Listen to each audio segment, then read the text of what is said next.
इमरान भले ही बड़ा बिजनेसमैन था, लेकिन अंदर से शैतान था। उसने पहले सुहाना का शोषण करके उसे धोखा दिया और अरसे बाद उसकी बेटी अदीना, जो इमरान की नाजायज औलाद थी।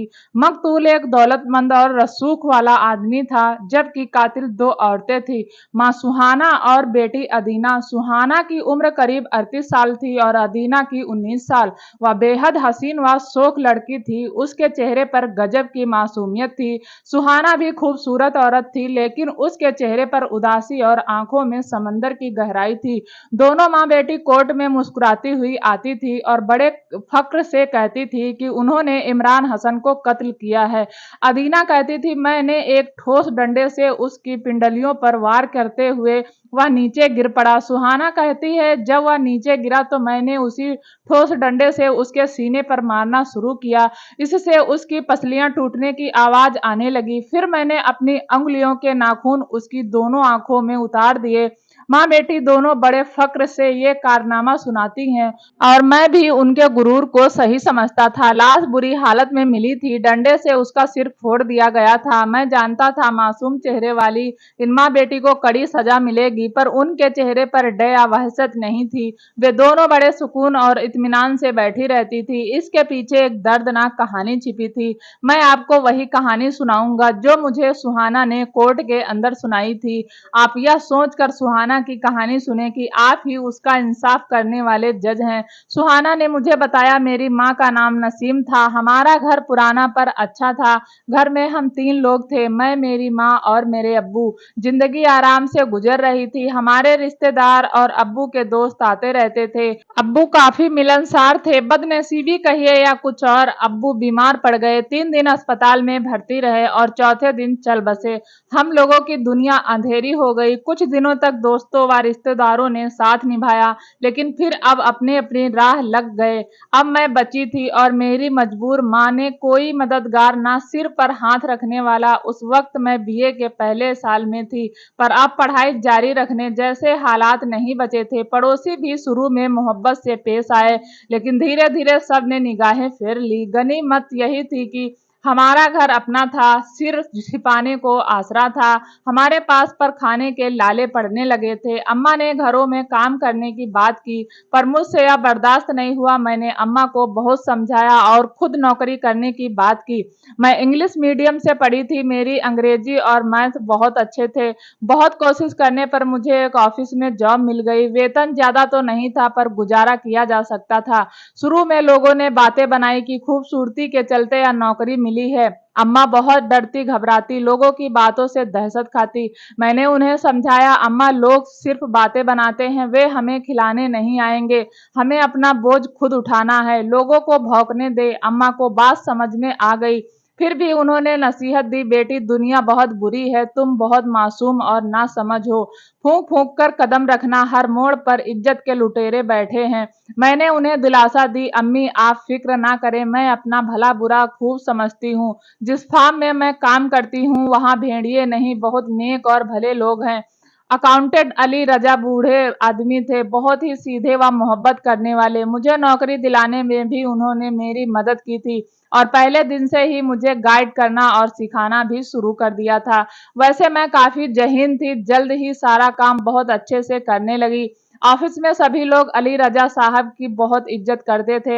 हाँ, फार्म के बॉस इमरान हसन से मेरी अब तक मुलाकात नहीं हुई थी। सुना था बहुत रिजर्व रहते हैं, काम से काम रखने वाले व्यक्ति हैं। फार्म के लोग मालिक इमरान हसन से खुश थे, सब उनकी तारीफ करते थे। मुझे वहां काम करते 1 महीना हो गया था। पहली तनख्वाह मिली तो अम्मा बड़ी खुश हुई।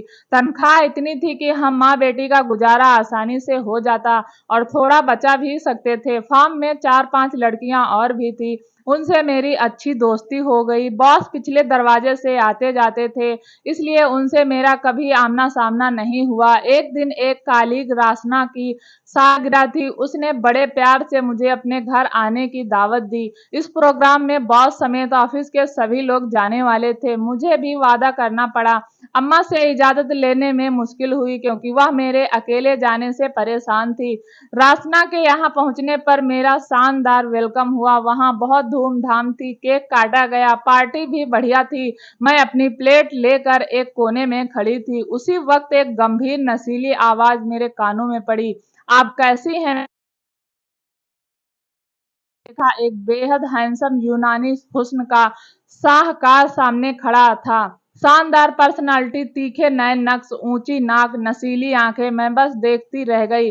मेरी आवाज नहीं निकल सकी। रसना ने कहा, सुहाना बॉस तुमसे कुछ पूछ रहे हैं। मैं जैसे होश में आ गई। मैंने जल्दी से कहा, मैं ठीक हूँ सर। हमारी फॉर्म में कोई परेशानी तो नहीं? नहीं सर, कोई प्रॉब्लम नहीं है, सब ठीक है। मैं बॉस को देखकर हैरान रह गई। कितने खूबसूरत, कितने शानदार, पर उतने ही मिलनसार और विनम्र। अभी खाना चल ही रहा था कि बादल घिरने लगे। जब मैं घर जाने के लिए खड़ी हुई तो अच्छी खासी बारिश होने लगी। रसना भी सोच में पड़ गई। जब हम बाहर निकले तो बॉस इमरान साहब कहने लगे, सुहाना अभी टैक्सी मिलना मुश्किल है, तुम मेरे साथ आओ, मैं तुम्हें तुम्हारे घर ड्रॉप कर दूंगा। रसना ने फोर्स करके मुझे उनके कार में बिठा दिया। मैं सकुचाते हुए बैठ गई। मैं जिंदगी में इतने खूबसूरत मर्द के साथ पहली बार बैठी थी। मेरा दिल अजीब से अंदाज से धड़क रहा था। मैंने कहा, सर आपने मेरे लिए बेवजह तकलीफ उठाई, आप बहुत अच्छे इंसान हैं। इमरान साहब हंस पड़े, फिर कहा, नहीं भाई, हम इतने अच्छे इंसान नहीं हैं। अगर तुम भीग जाती तो बीमार पड़ जाती, 2-3 दिन हमारे ऑफिस को इतनी अच्छी वर्कर से महरूम रहना पड़ता, और फिर ये मेरा फर्ज भी तो है। मैंने कहा, आप बेहद शरीफ इंसान हैं, बहुत नेक और बहुत ख्याल रखने वाले। उन्होंने मुस्कुराकर कहा, आपको मुझ पर यकीन है तो मेरी एक बात मानेंगी? जी कहिए, आप क्या चाहते हैं? सामने एक अच्छा रेस्टोरेंट है, वहां एक कप कॉफी पी जाए। मैं सोच में पड़ गई। मैं कभी ऐसे होटल में नहीं गई थी, मुझे वहां के तौर तरीके नहीं आते, मैं एक गरीब घर की लड़की हूँ। मैंने कहा। इमरान साहब बोले, कोई बात नहीं, हालात सब सिखा देते हैं। आपकी इस बात ने मेरी नजरों में आपकी इज्जत और भी बढ़ा दी, क्योंकि आपने मुझसे अपनी हालत छिपाई नहीं, यह अच्छी बात है।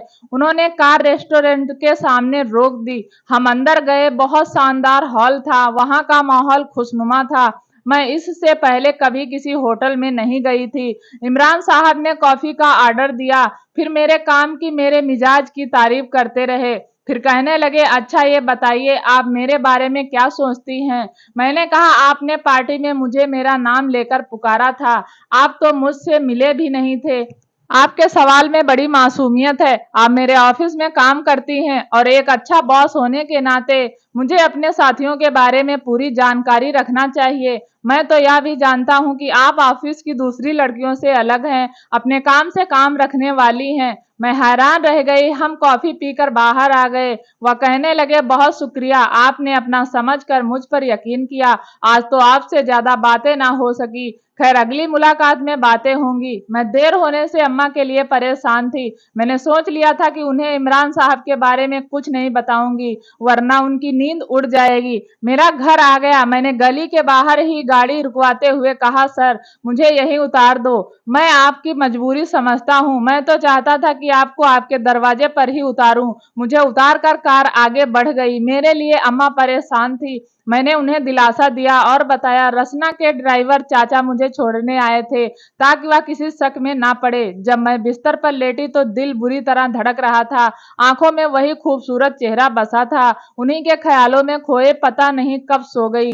दूसरे दिन फिर वही ऑफिस था, वही काम, वही लोग। मेरी निगाहें बार बार बॉस के ऑफिस की तरफ उठ रही थी। दिल में प्यार का तूफान उमड़ रहा था, आंखों में दीदार की आस थी, लेकिन बॉस के रूटीन में कोई फर्क नहीं आया। वह पिछले दरवाजे से आते जाते रहे। मेरा दिल दीदार को तड़पता रहा। कई बार जी चाहा उनके ऑफिस में चली जाऊं, पर हिम्मत नहीं हुई। मैंने दिल को समझाकर खुद को काम में मसरूफ कर लिया।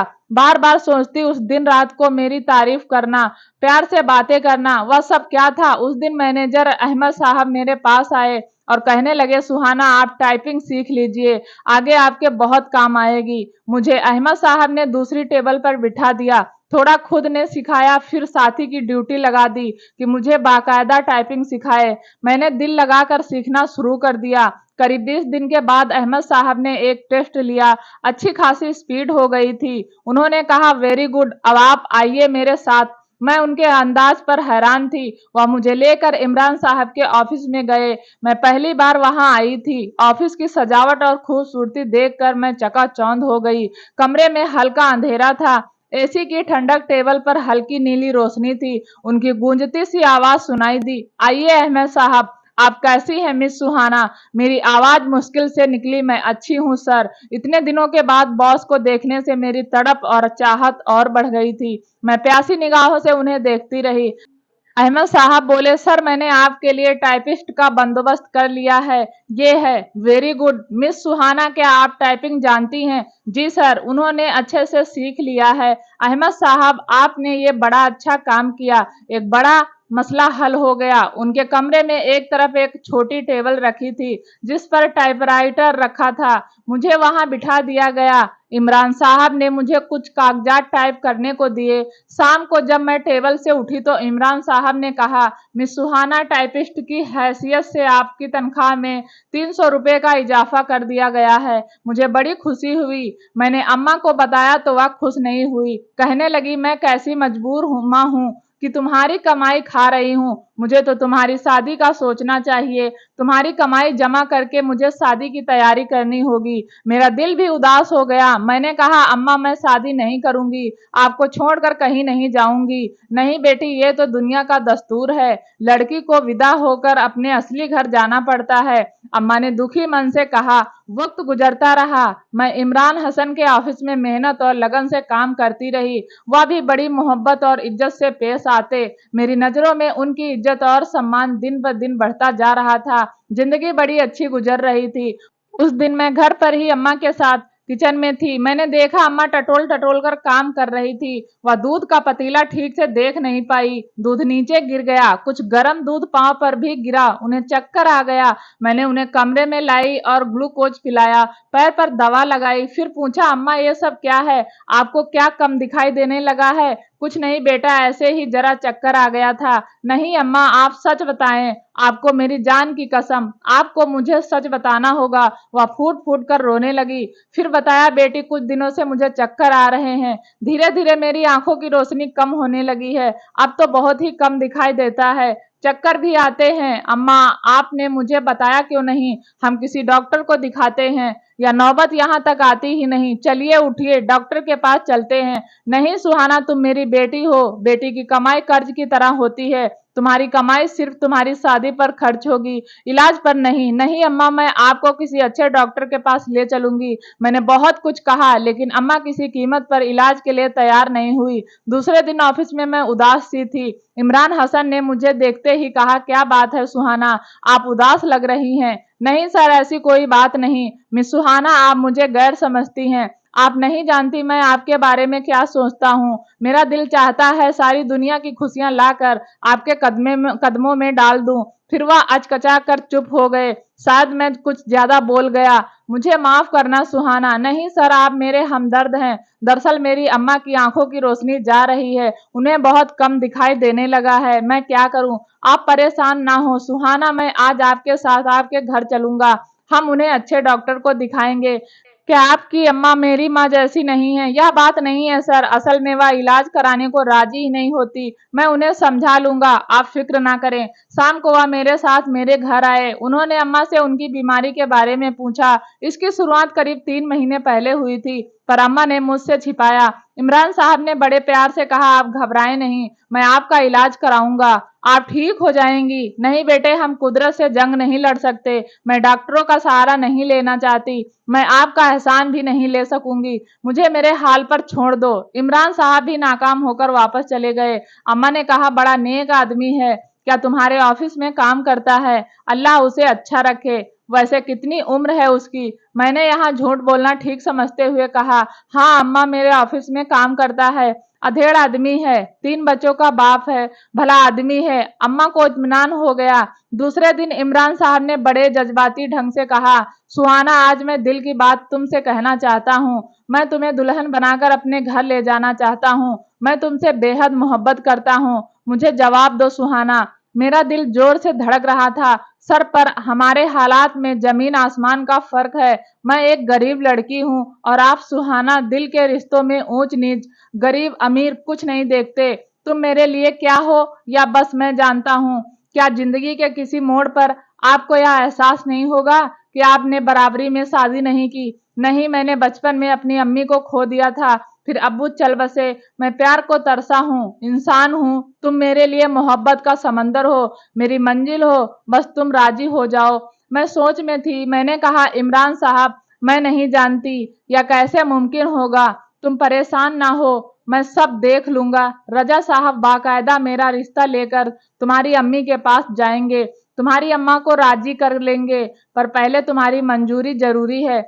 मैं उनके कदमों में झुक गई। उन्होंने मुझे उठाकर सीने से लगा लिया। मेरे तड़पते दिल व प्यासी रूह को जैसे सुकून मिल गया हो। हम दोनों रोज मिलने लगे, पर दुनिया से छिपकर। मैं तो अपने महबूब को पाकर जैसे पागल हो गई थी। सबसे बड़ी खुशी की बात यह थी कि उन्होंने अपनी मोहब्बत का इजहार शादी के पैगाम के बाद किया था। वह कहते थे, सुहाना, मैं तुम्हें दुनिया की हर खुशी देना चाहता हूँ, और मैं कहती हूँ, बस थोड़ा सा इंतजार मेरे महबूब, जैसी तुम्हारी मर्जी। कहकर वह चुप हो जाते। अब हालात बदल गए थे। मैं ऑफिस में उनके करीब रहती। हमारे बीच में बहुत से फैसले हो गए थे।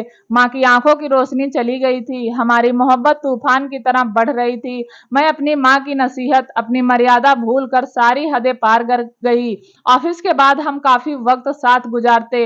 इमरान साहब ने मुझे कीमती जेवर, महंगे तोहफे और कार देनी चाहिए, पर मैंने यह कहकर इनकार कर दिया कि ये सब मैं शादी के बाद कबूल करूंगी। मैंने उन पर अपना सब कुछ निछावर कर दिया। एक गरीब लड़की को ऐसा खूबसूरत और चाहने वाला मर्द मिले तो वह कहाँ खुद पर काबू रख सकती है। मैं समा की तरह पिघलती रही, लो क्लास सब भुला बैठी। अली रजा साहब उन दिनों छुट्टी पर गए हुए थे। मैंने इमरान हसन से कहा, अब आप अम्मा से मेरे रिश्ते के लिए बात कर लीजिए।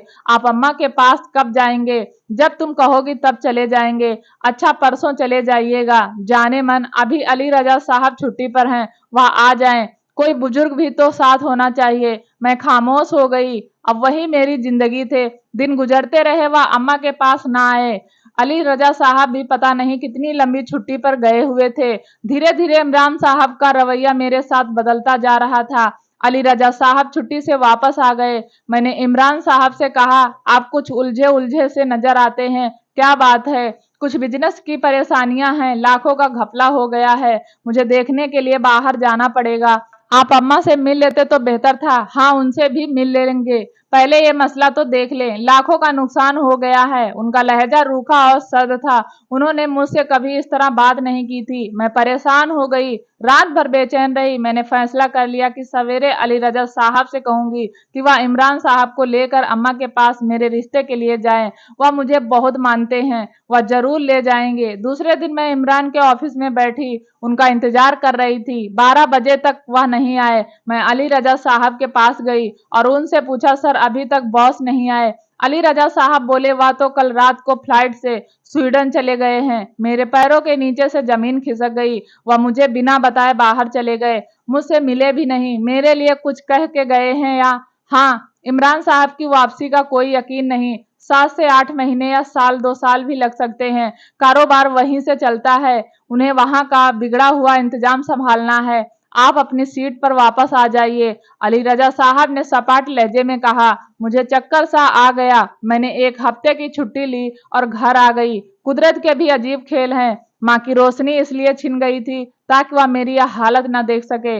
मैं अपने कमरे में पड़ी रहती, रोती रहती। मुझे एक पल का चैन नहीं था, पल पल मर रही थी। मैं 1 हफ्ते बाद उम्मीद लेकर ऑफिस पहुंची, शायद कोई अच्छी खबर आई हो। मैंने अली रजा साहब से पूछा, इमरान साहब की कोई खबर आई? हाँ आई, ठीक है।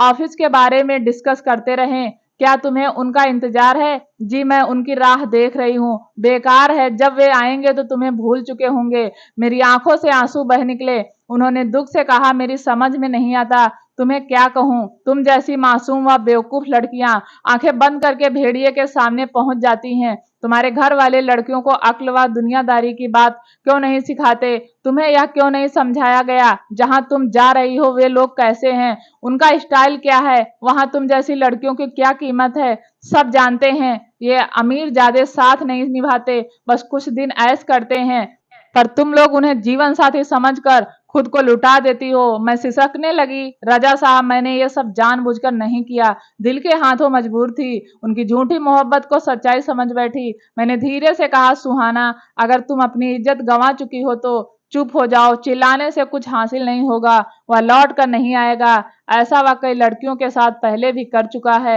अब तुम अपने फ्यूचर की फिक्र करो, बाकी सब भूल जाओ। सुहाना अपनी कहानी सुनाते हुए बोली, मैंने सब समझ लिया, वक्त से पहले अपनी बर्बादी को स्वीकार कर लिया। मेरे पास सिवा पछताने के और कुछ नहीं बचा था। मैंने ऑफिस जाना छोड़ दिया, माँ से बहाना कर दिया। उन्होंने ज्यादा पूछताछ की तो छिड़क दिया। वक्त गुजरता रहा, माँ चुप सी हो गई, गुजर बसर जैसे तैसे हो रही थी। चंद माह गुजर गए और फिर पड़ोसियों ने माँ से कह दिया। अम्मा ने मुझे टटोल कर देखा और एक दर्द भरी चीख के साथ बेहोश होकर नीचे गिर गई। सदमा इतना बड़ा था कि वह बर्दाश्त ना कर सकी और फिर कभी नहीं उठ सकी। पेट में पलती औलाद ने मुझे खुदकुशी करने ना दी। फिर मेरी बदनसीबी बेटी अदीना पैदा हो गई। मेरे जिस्म का एक टुकड़ा मेरी गोद में था। मैंने अपना घर बेच दिया, एक गुमनाम मोहल्ले में एक कमरा खरीद कर रहने लगी। मैंने अपनी पुरानी सब बातें भुला दी। मकान से अच्छी रकम मिली थी। फिर मैं थोड़ा बहुत सिलाई कढ़ाई का काम करने लगी। हम माँ बेटी की अच्छी गुजर होने लगी। मैंने अपनी बेटी की बहुत अच्छी परवरिश की, उसे दुनिया की हर ऊंच नीच समझाई। उससे वादा लिया कि वह मुझसे कोई बात नहीं छिपाएगी। अदीना बेइंतहा हंसी निकली। मैंने उसे अच्छी तालीम दिलाई। वह बीएससी कर रही थी। एक दिन वह मुझसे कहने लगी, अम्मी, मेरी एक बात मानोगी? कहो, मैं नौकरी करना चाहती हूँ। मेरे एग्जाम भी पूरे हो गए हैं, रिजल्ट भी जल्द आएगा। नहीं बेटी, नौकरी ढूंढना और करना बड़ा कठिन है। अम्मी, मुझे एक अच्छी नौकरी मिल गई है। कहाँ मिल गई है नौकरी तुम्हें? एक प्राइवेट फर्म है। फर्म के मालिक ने मुझे खुद नौकरी का ऑफर दिया है। मेरी इमरान साहब से कॉलेज के फंक्शन में मुलाकात हुई थी। वह चीफ गेस्ट थे। इतने नेक और सदा मिजाज आदमी हैं कि देखकर आप दंग रह जाएंगी। कौन है? मुझे जैसे बिच्छू ने डंक मारा। इमरान हसन साहब बड़े हमदर्द इंसान हैं। अदीना उनके बारे में पता नहीं क्या क्या बोलती रही। मुझे लगा मेरे चारों तरफ जहन्नुम की आग दहक रही हो। फिर मैंने खुद पर काबू पाया और कुछ सोचकर अदीना को नौकरी की इजाजत दे दी। वह मेरी हाँ सुनकर खुशी से खिल उठी। साथ ही मैंने एक काम किया, चुपचाप उसका पीछा करना शुरू कर दिया। मैंने इमरान हसन को देखा। वह उतना ही खूबसूरत, डैशिंग और खतरनाक था। उम्र की अमीरी ने उसे और ग्रेसफुल बना दिया था। मैं उसके एक एक रूप चाल से वाकिफ थी। फिर मैंने अदीना को अपनी गम भरी दास्तान सुनाई। वह कांप उठी। उसने चीख कर पूछा, माँ, कौन था वह कमीना बेदर्द इंसान? मैं खुद उस बेगैरत की तलाश में हूँ। काश वह मिल जाए, अदीना ने गुर्राते हुए कहा। तो मैंने ही पूछा, क्या करेगी तू? उसका खुदा की कसम मम्मी, मैं उसे जान से मार डालूंगी। ऐसा हाल करूंगी कि दुनिया देखेगी। मुझे सुकून मिल गया। मैंने अदीना की परवरिश इसी तरह की थी, ऐसा ही बनाया था उसे। मेरी निगरानी जारी थी। मैं चुपचाप उसका पीछा करती रही। उस दिन मैं भी अदीना से ज्यादा दूर नहीं थी। जब अदीना को अपनी शानदार कार में कहीं ले जा रहा था, वह अदीना को अपने घर ले गया। मैं छिपकर अंदर आ गई और दरवाजे के पीछे खड़ी हो गई। मैं सारे रास्तों से वाकिफ थी। घर सुनसान पड़ा था, हल्का अंधेरा था। मेरे कानों में इमरान हसन की नशीली आवाज पड़ी, अदीना, तुम मेरी जिंदगी में बहार बनकर आई हो। मैंने सारी जिंदगी तुम जैसी हसीना की तलाश में तनहा गुजार दी। सर, ये आप क्या कह रहे हैं? मैं तो आप पर बहुत एतमाद करती थी, आप पर बहुत भरोसा है मुझे। हाँ ठीक है, पर मोहब्बत तो उफनती नदी है, उस पर रोक नहीं लगाई जा सकती। तुम्हारी चाहत मेरी रग रग में समा गई। मेरी जान, मैं अब तुम्हारे बिना नहीं रह सकता। सर, ये आप गलत कर रहे हैं। आप मुझे यहाँ यह कहकर लाए थे कि कुछ लेटर्स भेजने हैं। ये मेरा घर है और तुम अपनी मर्जी से मेरे घर आई हो। अब यहाँ जो कुछ होगा उसमें तुम्हारी रजा भी समझी जाएगी। इसमें मेरा कुछ नहीं बिगड़ेगा, पर तुम बदनाम हो जाओगी। लोग कहेंगे तुम मेरे सूने घर में क्यों आई थी? सर, आप मुझे काम के बहाने लाए थे। कौन सुनेगा तुम्हारी बकवास? वह हंस कर आगे बढ़ा। उसी वक्त मैं अंदर दाखिल हो गई। मैंने कहा, अदीना, यही है वह आदमी जिसकी कहानी मैंने तुम्हें सुनाई थी। यही है वह बहसी दरिंदा जिसने मेरी इज्जत लूटी थी। इमरान मुझे देखकर हैरान रह गया। मैंने उससे कहा, इमरान, ये तेरी बेटी है, तेरा गुनाह है। फिर हम दोनों मसरूफ हो गए। अधीरा ने अपना वादा निभाया, उसे कोने में रखा डंडा मिल गया। हमने अपना इंतकाम लिया, इज्जत के लुटेरे उस शैतान को हमने खत्म कर दिया। हमने बहुत बड़ा नेक काम किया और कई लड़कियों की इज्जत बचाई। भले ही आप मुझे सजा दीजिए, हमें मंजूर है। सुहाना चुप हो गई। यह मेरी जिंदगी का सबसे संगीन केस था। मैं बड़ी उलझन में था। अदालत में मैं सरकारी वकील की हैसियत से खड़ा था। मुझे इन माँ बेटी पर संगीन जुर्म साबित करना था, उनके खिलाफ बोलना था, पर मेरा जमीर इस बात पर राजी नहीं था। मेरा दिल कहता था कि मैं यह मुकदमा हार जाऊं। मुझे नहीं मालूम मैं ये मुकदमा ठीक से लड़ पाऊंगा या नहीं। मेरी जबान जैसे गूंगी हो गई थी। मैं अपनी बात कह नहीं पा रहा था। जुबान लड़ खड़ा रही थी और सच मुझ में यह मुकदमा हार गया। माँ बेटी सजा से बच गई। मैं सही था या नहीं कह नहीं सकता, आप खुद फैसला कीजिएगा।